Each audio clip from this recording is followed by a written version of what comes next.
দেখুন কত সুন্দর হয়েছে ডিমের কালিয়া, দেখতেও যেমন সুন্দর, খেতেও কিন্তু অসাধারণ লাগবে। এইভাবে যদি হাঁসের ডিমের গরম গরম কালিয়া করে নেওয়া যায়, তাহলে কিন্তু গরম ভাতে আর সঙ্গে কিছুই লাগবে না। পুরো এক থালা ভাত কিন্তু এই ডিমের কালিয়া দিয়ে খেয়েও নেওয়া যাবে। এই যে দেখুন কতটা সুন্দর হয়েছে।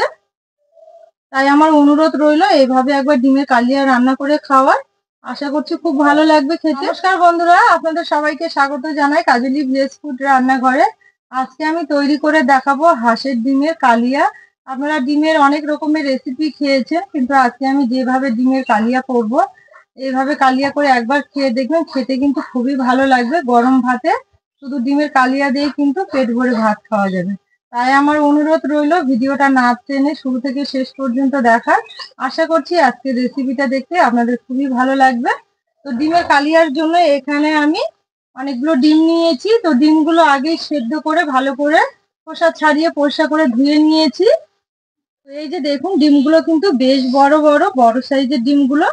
তো আমি ডিমগুলো সেদ্ধ করে নেওয়ার সময় একটু কড়াইয়ে লবণ ফেলে দেবেন, দেখবেন ডিমগুলো কিন্তু খুব সুন্দরভাবে খোসাগুলো ছাড়ানো যাবে এইভাবে ছলছলে ভাবে, কোথাও এবড়ো খেবড়ো নেই দেখুন। আর এখানে দুটো ডিম আমার হাত থেকে পড়ে ফেটে গিয়েছিল, তো তার জন্যই যখন আমি সেদ্ধ করে নেই তখন কিন্তু ডিমের সাদা অংশগুলো বেরিয়ে গেছিল, তো তার জন্য এরকম হয়েছে। তো এবার ডিমগুলো আমি ভালো করে ভেজে নেব। তো তার আগে মশলাগুলো রেডি করে নেব রান্নার জন্য। সবার প্রথমে আমি এখানে আদা নিয়েছি আর রসুন, এগুলো একসঙ্গে বেটে নেব।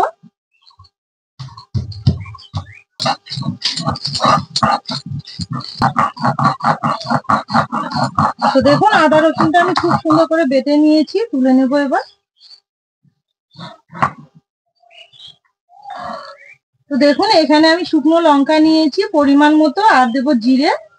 শুকনো লঙ্কা আর জিরে একসঙ্গে বেটে নেব।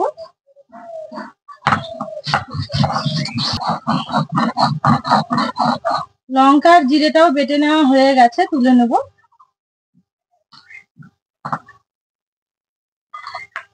এবার আমি একটু ধনে বেটে নেব।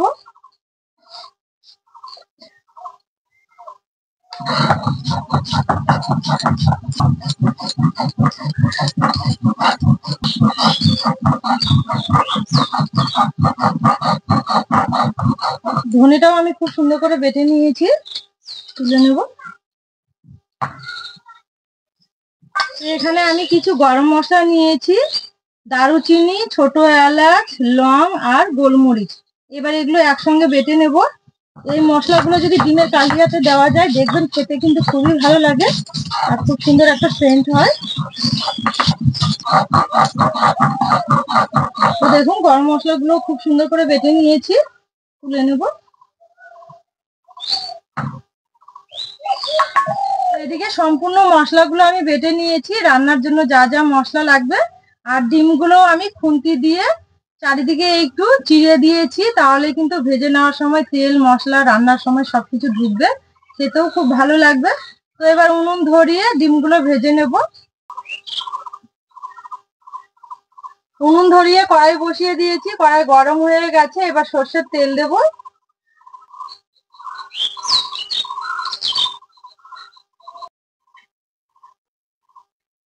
এবার আমি ডিমগুলো মেখে নেব, সামান্য লবণ দিয়ে দেব।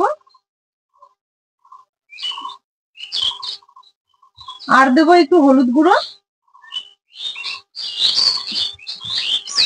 দেবো একটু শুকনো লঙ্কা বাটা, দিয়ে খুব সুন্দর করে ডিমটা মেখে নেব।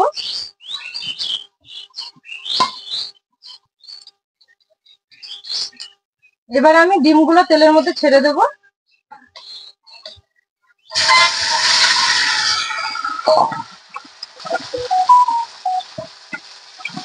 এবার নেড়ে চেড়ে হালকা আছে ভেজে নেব। এইভাবে অনবরত নেড়ে খুব সুন্দর করে ডিমগুলো ভেজে নেব। তো দেখুন আলতো হাতে নেড়ে চেড়ে ডিমগুলো একটু শক্ত করে নিয়েছি। প্রথমে যদি আমি তেলটা বেশি করে দিতাম, তাহলে কিন্তু ডিমের গা থেকে যে লবণ হলুদ লঙ্কার গুঁড়ো দিয়ে মেখে নিয়েছিলাম, সেগুলো কিন্তু ধুয়ে তেলের মধ্যে পড়ে যেত। তো তার জন্যই কিন্তু শুরুতে একটু তেলটা কম দিতে হবে। এই পর্যায়ে আরেকটু তেল দিয়ে দেবো।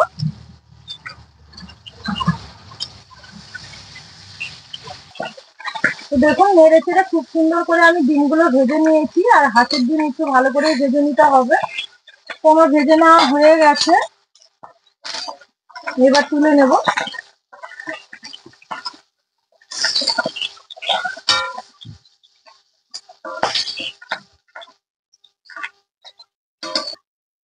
তো একই তেলে আবার একটু তেল দিয়ে দেব, মানে ডিম ভাজার তেলেই। এবার ফোড়নে দেব জিরে আর দেব দুটো শুকনো লঙ্কা, একটু নেড়ে চেড়ে নেব।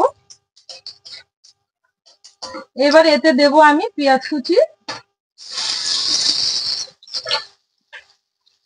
ডিমের কালিয়ার জন্য কিন্তু একটু পেঁয়াজটা বেশি করে লাগবে। তো পেঁয়াজটা নেড়ে চেড়ে হালকা একটু ভেজে নেব, নরম করে নিতে হবে। পেঁয়াজের মধ্যে সামান্য একটু লবণ দিয়ে দেব, তাহলে পেঁয়াজটা কিন্তু তাড়াতাড়ি নরম হয়ে যাবে। তো দেখুন নেড়ে চেড়ে পেঁয়াজটা আমি খুব সুন্দর করে নরম করে নিয়েছি। এবার এতে দেব আমি আদা রসুন বাটা। আদা রসুন বাটা দেওয়ার পর আবার একটু নেড়ে চেড়ে নেব, আদা রসুনের কাঁচা গন্ধটা যাতে না থাকে। এবার দেব আমি শুকনো লঙ্কা আর জিরে বাটা।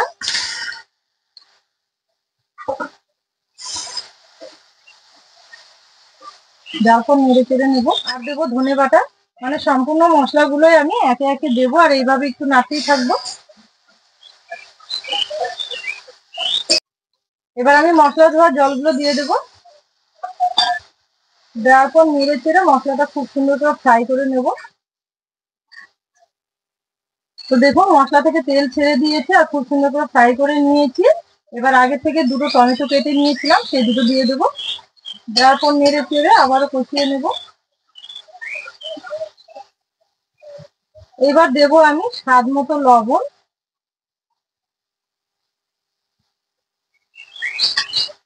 দেব পরিমাণ মতো হলুদ গুঁড়ো। এবার নেড়ে চেড়ে কষিয়ে নেব যতক্ষণ না টমেটোটা গলে যায়। তো দেখুন টমেটো গলে গেছে আর খুব সুন্দর ভাবে মশলাটা আমার ফ্রাই করে নেওয়া হয়ে গেছে, মশলা থেকে তেল ছেড়ে দিয়েছে। এবার আমি দেব এখানে যে লং, দারুচিনি, এলাচ আর গোলমরিচ বেটে নিয়েছিলাম, এই মশলাগুলো দিয়ে দেব। তো আজকে আমি এই মশলাটা এই মুহূর্তেই দেবো, কারণ ডিমের কালিয়া ডিমগুলো দেওয়ার পর খুব বেশি আমি ফোটাবো না, মানে খুব বেশি ঝোল রাখবো না, গায়ে গায়ে রান্নাটা করবো মাখো মাখো। তো তার জন্য মশলাটা আমি এই অবস্থায় দিয়ে দিলাম। তো মশলা দেওয়ার পর আবারও সামান্য একটু নাড়াচাড়া করে কষিয়ে নেব। তো এবার আমি পরিমাণ মতো জল দিয়ে দেব, আর একটু দেবো।